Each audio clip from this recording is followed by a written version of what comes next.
Good morning students. MSc previous physics classes में आपका स्वागत है और हम पढ़ रहे हैं क्लासिकल मैकेनिक्स को, जिसके अंदर हमारे पास यूनिट नंबर सेकंड चल रही थी।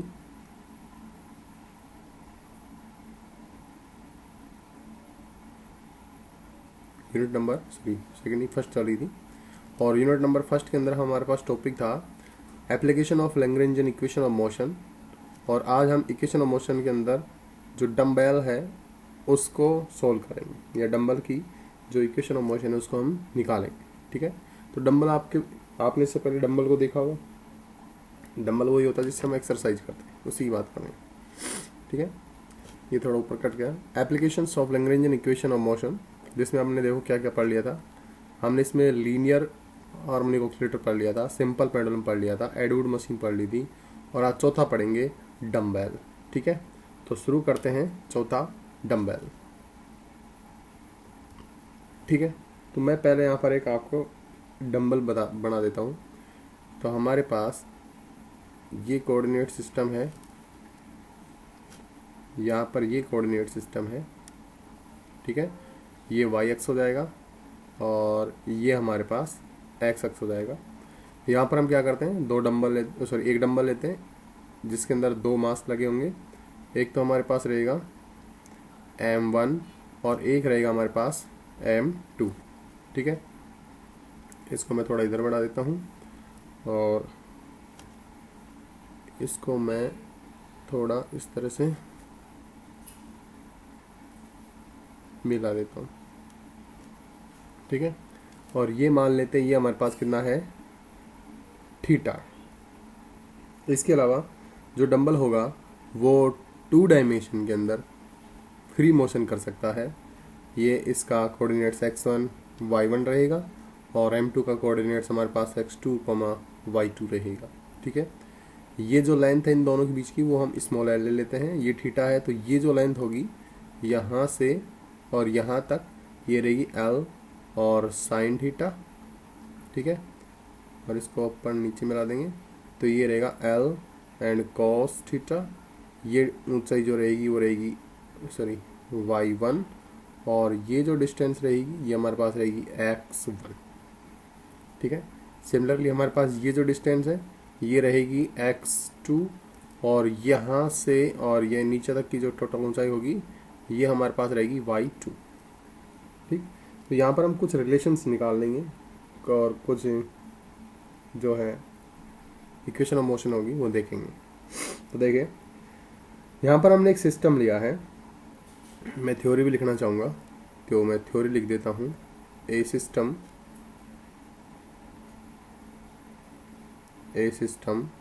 containing 2 particles, या consist of 2 particles, इसे लिख लेंगे consisting 2 particles, okay, of mass m1,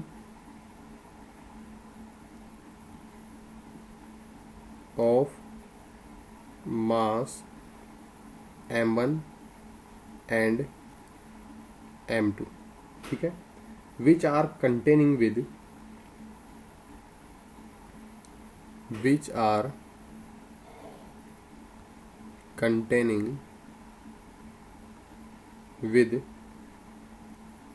a rod of length L, a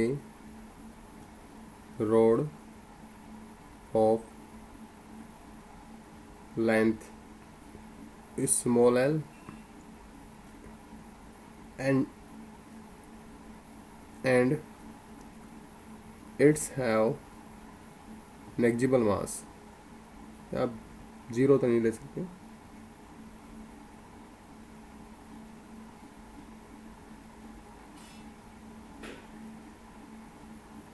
नेग्जिबल मास, यानी कि मास रही तो हमारे पास क्या रहेगी, छड़ रहेगी। आगे देखिएगा, the mass are free to move in the vertical plane x y under the action of gravity. ये लिख देता हूँ मैं एक चीज कि the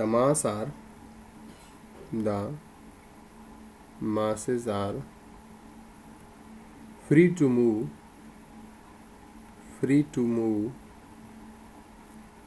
in the vertical plane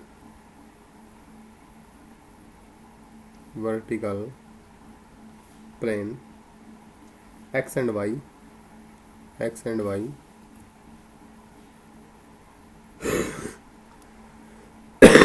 under the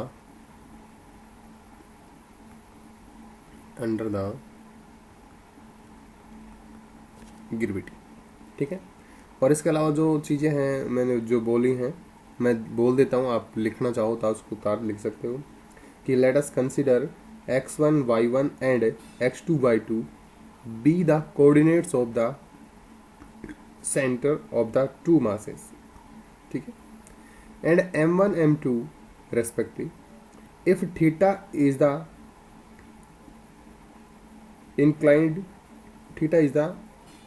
inclinations of the rod of the length L we found with x-axis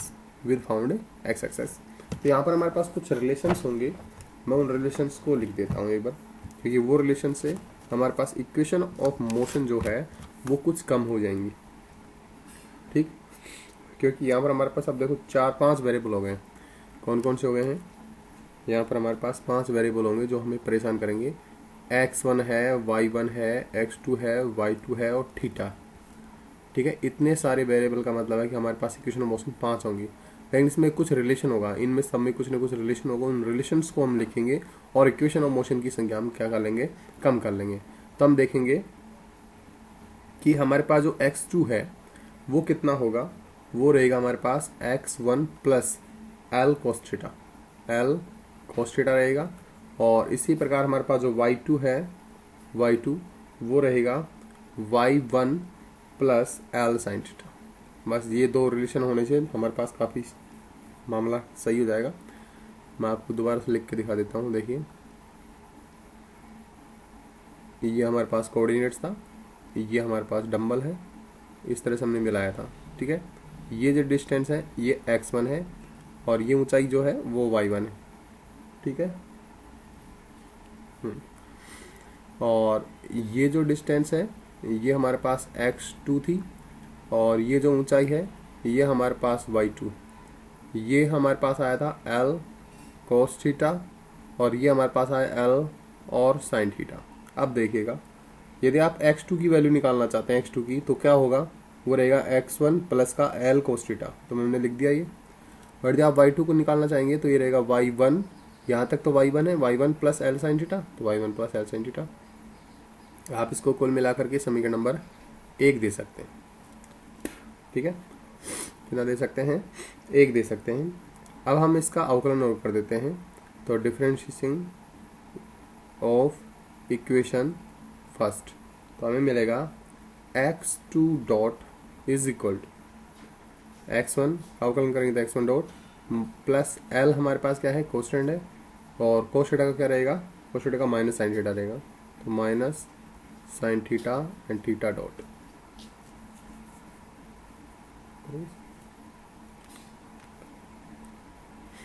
तो हमारे पास यहाँ पर यह आ जाएगा।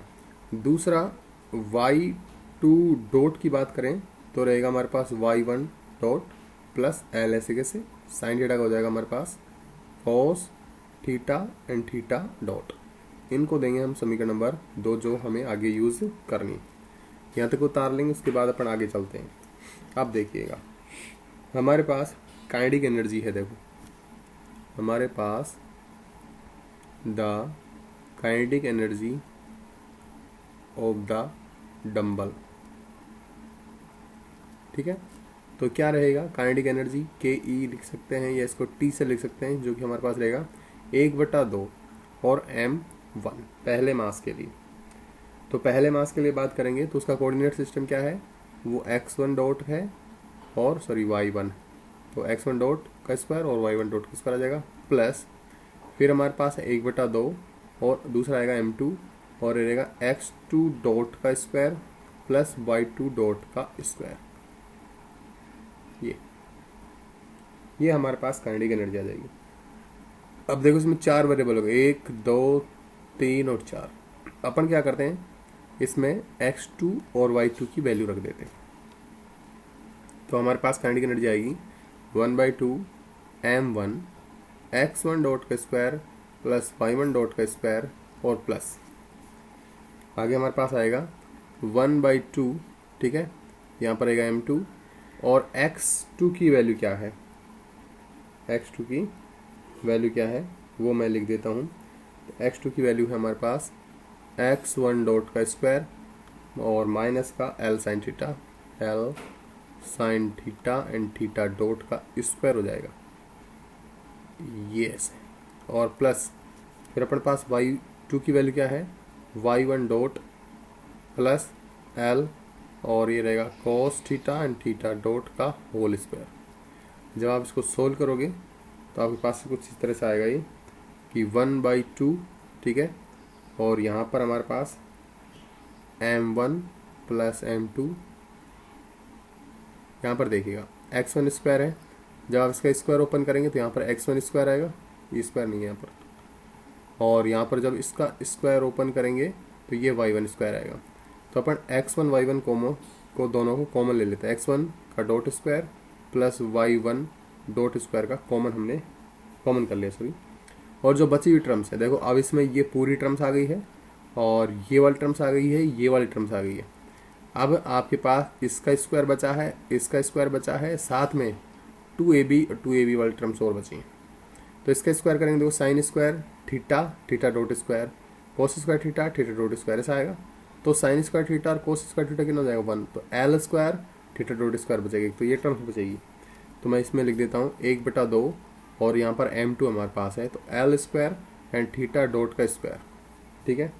और जो लास्ट 2ab वाली टर्म है वो अपने पास आएगी कि 2l x1 dot sine theta and ये रहेगा हमारे पास प्लस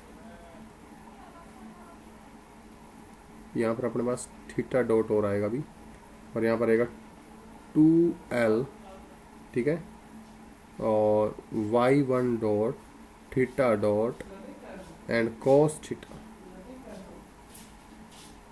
ये आएगा। अब देख सकते हैं आप, देखो ये m1 के साथ है, ये मैंने m1 के साथ ये लिख दिया, ये y1 डॉट है तो m1 के साथ m1 के साथ y1 डॉट लिख दिया।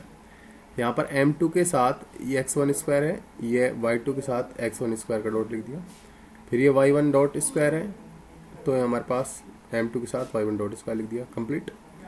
यहाँ पर हमारे पास l square sine square theta theta dot square, l square cos square theta theta dot square आएगा। तो l square theta dot square common ले लीजिए, sine square theta plus cos square theta एक हो जाएगा, तो ये अपने पास ये टर्म बचेगी। इसके बाद यहाँ पर ओपन करेंगे तो आएगा माइनस का 2 ये लिख दिया, l x1 dot sine theta theta dot, ठीक है। और इसके लिए जो 2 वाली टर्म्स आएगी वो रहेगी 2l y1 dot theta dot and cos theta. ये हमारे पास आ गई, इसको देंगे समीकरण नंबर 3। ये हमारे पास रहेगी kinetic energy of the dumbbell. और इसी प्रकार हम पोटेंशियल एनर्जी को और कैलकुलेट करेंगे। तो देखिए हमारे पास पोटेंशियल एनर्जी, तो ये रहेगा हमारे पास कि m1 g और y1 प्लस m2 g और y2, सिंपल, क्योंकि डंबल के अंदर हमारे पास जो ऊंचाई है केवल वही काउंट करनी पड़ेगी। तो ये ऊंचाई है इसके लिए y1 और ये ऊंचाई इसके लिए कितनी है y2, और ये हमारे पास फ्रेम ऑफ रेफरेंस है। तो यहाँ पर इसकी एनर्जी होगी m1 g y1 और ये रहेगा ये 1 है ना, ये 1 आप वैल्यू रख दीजिए। तो पोटेंशियल एनर्जी की जो वैल्यू रहेगी m1 g y1 ऐसे कैसे रहेगा प्लस m2 g और y2 की वैल्यू हमारे पास क्या रहेगी y1 प्लस l और साइन थीटा। सोल्व कर लीजिए तो m1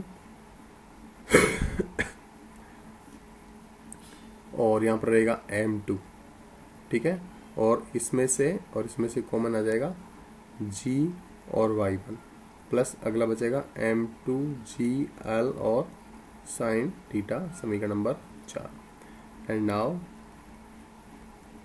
द लैग्रेंजन, तो लैग्रेंजन हमारे पास L इक्वल टू क्या होता है, t माइनस का v। L इक्वल टू रहेगा 1/2 m1 plus m2 x1 dot square plus y1 dot square, ठीक है। उसके बाद है प्लस 1/2, यहाँ पर रहेगा m2, सारे में इसको मैं ले रहा हूँ मैं, ठीक है। तो L square theta dot square plus minus 2L x1 dot theta dot and sine theta and plus 2L y1 dot theta dot and cos theta and minus का ये रहेगा हमारे पास m1 plus m2 g y1 and ये रहेगा आपके पास minus का m2 g l and sine theta, समीकरण number 5। ये आपके पास एक बड़ा सारा लैग्रेंजन आ जाता है। अब आपको निकालनी है इक्वेशन ऑफ मोशन। अब आप सबसे पहले ये देखेंगे कि इसमें जनरलाइज कोऑर्डिनेट्स कौन कौन से हैं या कितने पे डॉट लगा है। तो आप यहाँ पर देखोगे डॉट किस किस पे लगा है, डॉट लगा है x1 पर, y1 पर और थीटा पर। तो 3 कोऑर्डिनेट्स हमारे पास जनरलाइज कोऑर्डिनेट्स के फॉर्म में आएंगे। तो हम यहाँ पर लिखेंगे हेयर जनरलाइज्ड कोऑर्डिनेट्स। तो जनरलाइज कोऑर्डिनेट्स हमारे पास क्या क्या है, हमारे पास हैं q1 इक्वल टू रहेगा x1, q2 इक्वल टू रहेगा y1 और q3 इक्वल टू रहेगा थीटा। तो हमारे पास 3 जनरलाइज कोऑर्डिनेट्स हो गए। तो हमारे पास इक्वेशन ऑफ मोशन भी कितनी रहेंगी, 3 रहेंगी। इक्वेशन ऑफ मोशन भी कितनी रहेंगी, 3 आपके पास इक्वेशन ऑफ मोशन रहेगी। तो इसमें पहला आप लिखोगे, पहला if generalize coordinates qj equal to x1, if generalized coordinates qj equal to x1, then del L upon del x1 dot and d upon dt और माइनस का del L upon del x1 equal to 0, ठीक है। आप इसके अंदर लैग्रेंजन की value रख देंगे, ठीक। तो आप जब लैग्रेंजन की वैल्यू देखोगे तो आप इस वैल्यू के अंदर देखिएगा आपको x1 डॉट चाहिए, तो x1 डॉट यहाँ पर है और इसके अलावा एक हमारे पास x1 डॉट यहाँ पर है, लेकिन पूरी समीकरण में कहीं पर भी आपको x1 नहीं मिल रहा है। x1 नहीं मिल रहा है तो ये वाला पार्ट कितना हो जाएगा, 0। तो यहाँ पर आप लिखोगे d अपॉन dt और del upon del x1 dot और यहाँ पर आप l की वैल्यू पुट करोगे बराबर 0 करोगे, ठीक है। यहाँ पर क्या कर लोगे, बराबर 0 कर लोगे। तो आप जब इसमें लैग्रेंजन की वैल्यू रखोगे तो आपके पास कुछ ऐसा मिलेगा, d upon dt and del upon del x1 dot और लैग्रेंजन जो है 1/2 ये रहेगा m1 प्लस m2 और x1 dot square plus y1 dot square plus ये रहेगा हमारे पास 1/2 m2 L square theta dot square minus का 2L theta dot x1 dot and sine theta and plus 2L theta dot y1 dot and cos theta और बराबर क्या रहेगा, 0। आप इसका आकलन कर लीजिए। तो d बटे डी टी और x1 डॉट के सापेक्ष करेंगे तो देखो ये 0 हो जाएगा, ये बचेगा केवल, ठीक है ना। तो इसका रहेगा हमारे पास m1 प्लस का m2 एंड x1 डॉट बचेगा। इसके अलावा ये भी ज़ीरो हो जाएगा, ये भी ज़ीरो हो जाएगा। इसमें देखो x1 डॉट है तो यहाँ पर बचेगा 2 से 2 कैंसिल हो जाएगा, m2 ये रहेगा हमारे पास, माइनस का m2 और l and theta dot and x1 हो जाएगा और ये रहेगा साइन थीटा इक्वल टू 0। एक बार और अवकलन कर दीजिए तो रहेगा m1 प्लस का m2 और x1 double dot and minus का m2 l theta double dot and sine theta equal to 0। ठीक है, ये आपके पास वैल्यू आएगी। तो एक इक्वेशन ऑफ मोशन तो आपके पास ये आ जाती है। ठीक है, एक इक्वेशन ऑफ मोशन तो ये आ जाती है। इसके अलावा दो इक्वेशन ऑफ मोशन आपको और निकालनी, जिसमें दूसरा पॉइंट डाल के लिखेंगे if generalized coordinates is QJ equal to y1। ये थोड़ा लेंथी पड़ेगा, ठीक है ना। तो अपने पास लैग्रेंजियन इक्वेशन क्या हो जाएगी, देन लैग्रेंजियन इक्वेशन इज, तो रहेगा हमारे पास d/dt and del l/del y लिया है तो y1 डॉट आएगा एंड माइनस का del l/del y1 equal to 0 आ जाएगा। ठीक है, तो आप लैग्रेंजियन से अलग अलग वैल्यू निकाल सकते हैं, दोनों की, तीनों की। तो आपके पास देखो डेल l/del y1 डॉट की वैल्यू आप निकालोगे लैग्रेंजियन से तो रहेगा m1 और y1 डॉट और प्लस m2 और ये रहेगा अपने पास y1 dot plus l and cos theta and theta dot. ठीक है, और जब आप डेल l/del y की वैल्यू निकालोगे तो ये आपके पास आएगी माइनस का m1 प्लस m2 और z। ये आप पीछे से देख सकते हैं, यहाँ पर केवल इसी के अंदर ये y1 है, यहाँ पर आपको देखो y1 यहाँ मिल रहा है तो ये रहेगा m1 माइनस का m1 प्लस m2 और z, बस। बाकी आपको y1 कहीं पर भी नहीं मिल रहा। तो ये आप वैल्यू आएंगी, ये वैल्यू आप ऊपर वाली समीकरण में रख दीजिए, आपके पास इक्वेशन ऑफ मोशन आ जाएगी। तो आपके पास मिलेगा d/dt और m1 y1 डॉट और plus m2 y1 dot plus l cos theta theta dot minus और ये हो जाएगा प्लस m1 प्लस m2 और z इक्वल टू 0। तो एक इक्वेशन ऑफ मोशन ये आ जाएगी। आप इसको आगे सोल्व करना चाहो तो आप डबल डॉट लगा सकते हो, कोई दिक्कत नहीं। ठीक है, डबल डॉट लगाओगे तो आपके पास कुछ इस तरह से हो जाएगा। ये डबल डॉट लगाएंगे तो ये हमारे पास रहेगा m1 y1 double dot m1 y1 double dot plus m2 और ये रहेगा y1 double dot and plus l cos theta theta double dot और प्लस में एक टर्म्स हो आएगी और वो आएगी आपके पास l और sine theta and theta dot का स्क्वायर और ये माइनस के साथ आएगा। ठीक है ना, और साथ में माइनस का m1 प्लस का m2 और z इक्वल टू 0। अब देखो ये टर्म्स एक्स्ट्रा क्यों आई है, जब आप इसका आउकलन करोगे, पीछे है ना, हाँ, जब आप इसका आउकलन करोगे देखो t के रेशो में करोगे तो यहाँ पर डबल डॉट आएगा, यहाँ पर डबल डॉट आएगा, लेकिन यहाँ पर दो वेरिएबल है आपके पास, एक तो थीटा है, यहाँ पर थीटा भी है और थीटा डॉट भी है। तो आप इसको फर्स्ट मानेंगे, इसको सेकंड मानेंगे। तो एक बार तो आएगा L cos theta theta double dot और एक बार आएगा थीटा डॉट और कोस का हो जाएगा साइन थीटा थीटा डॉट, तो theta dot theta dot theta dot का स्क्वायर हो जाएगा। तो हमने सीधा लिख दिया है यहाँ पर साइन थीटा थीटा डॉट का स्क्वायर। ठीक है, ध्यान रखेंगे इस तरह से। और लास्ट जो कोऑर्डिनेट्स हैं वो हमारे पास है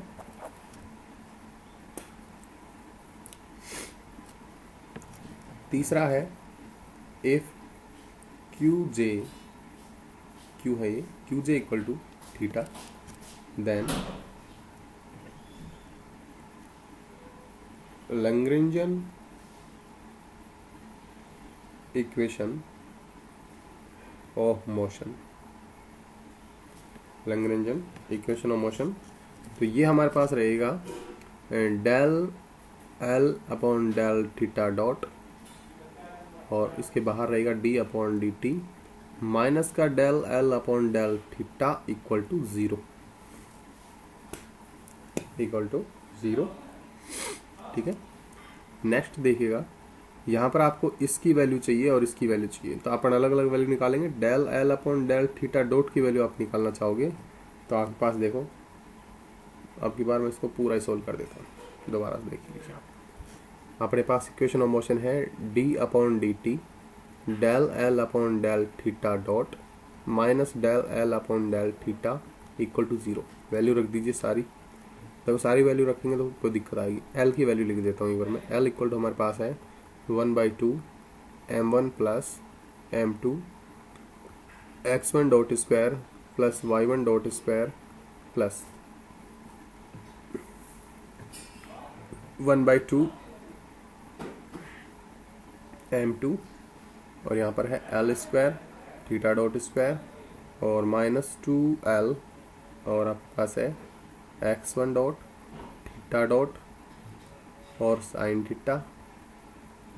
फिर आपके पास है यहाँ पर +2l y1 dot theta dot cos theta, और साथ में माइनस के साथ है आपके पास m1 plus m2 g y1 minus m2 gl और साइन थीटा। ये आपके पास लैग्रेंजियन। तो यहाँ पे आप वैल्यू निकालोगे del L upon del theta dot की सबसे पहले, तो इसमें आपके पास ये वाली पूरी टर्म जीरो हो जाएगी, केवल ये बचेगी। तो यहाँ पर आपके पास रहेगा m2l square theta double dot. ठीक है, फिर उसके बाद थीटा यहाँ पर भी है डॉट, तो ये रहेगा आपके पास माइनस का 2l x1 डॉट और साइन थीटा। फिर आपके पास है प्लस 2l y1 डॉट और कोस थीटा, और कहीं थीटा डॉट आपको नहीं मिलेगा। उसके अलावा del L upon del theta की बात करें तो वो आपको मिलेगा सब जगह। एक तो आपके पास यहाँ पर भी है, यहाँ पर भी है और यहाँ पर भी है। तो यहाँ पर देखिएगा, ये 2 से 2 कैंसिल हो जाएगा, ये 2 से और ये 2 कैंसिल हो जाएगा, माइनस का m2l x1 dot theta dot sine theta का हो जाएगा हमारे पास कॉस थीटा, और थीटा डॉट एक बराबर आएगा, सॉरी हाँ कोस थीटा आ जाएगा बस, और कुछ नहीं आएगा। फिर आएगा प्लस, ये आएगा 2 से 2 कैंसिल हो जाएगा, ये रहेगा m2l y1 dot theta dot, और ये रहेगा साइन थीटा, और ये माइनस का हो जाएगा, और एक लास्ट टर्म में थीटा ये रहा, रहेगा हमारे पास माइनस का m2 और जी एल और साइन का हो जाएगा कॉस थीटा। ये दोनों वैल्यू आप रखोगे ऊपर वाली समीकरण में। ठीक है, और ऊपर वाली समीकरण में रखने के बाद आपके पास इक्वेशन ऑफ मोशन आ जाएगी। तो आप लिखोगे कि d अपॉन डी टी, ठीक है, और जो वैल्यू है मैं लिख देता हूँ एक बार, वैल्यू काफ़ी बड़ी आई है अपने पास, है ना। तो ये ऐसे था, m2 हमने लिखा, उसके बाद मैं कॉमन करके लिख देता हूँ चीज़ों को, x1 dot minus l sine theta theta dot sine theta and theta dot, उसके बाद हमारे पास है माइनस l और साइन थीटा, ठीक है, प्लस हमारे पास है यहाँ पर y1 डॉट और plus L cos theta and theta dot, और बाहर रहेगा एल और कोस थीटा, और फिर अपने पास माइनस के साथ है m2 x1 dot minus L sine theta theta dot and dot minus L और रहेगा cos theta and theta dot का स्क्वायर इक्वल टू 0। तो ये आपके पास इक्वेशन ऑफ मोशन आ जाती है। तो आज की क्लास के लिए इतना ही। बाकी इससे आगे वाला जो टॉपिक है वो हम नेक्स्ट क्लास में डिस्कस करेंगे। अब इसमें 2 टॉपिक और बचे हैं, लेकिन दोनों टॉपिक को हम कोशिश करेंगे एक ही क्लास में ख़त्म करने का। ओके। इसके अलावा आप है ना इस क्लासों को लिखते रहो साथ साथ। यदि आप नहीं लिखोगे तो आपको प्रॉब्लम होगी बाद में, क्योंकि मैटर बहुत ज़्यादा जुड़ जाएगा। इसलिए हो सके जितना आप इसको लिखो।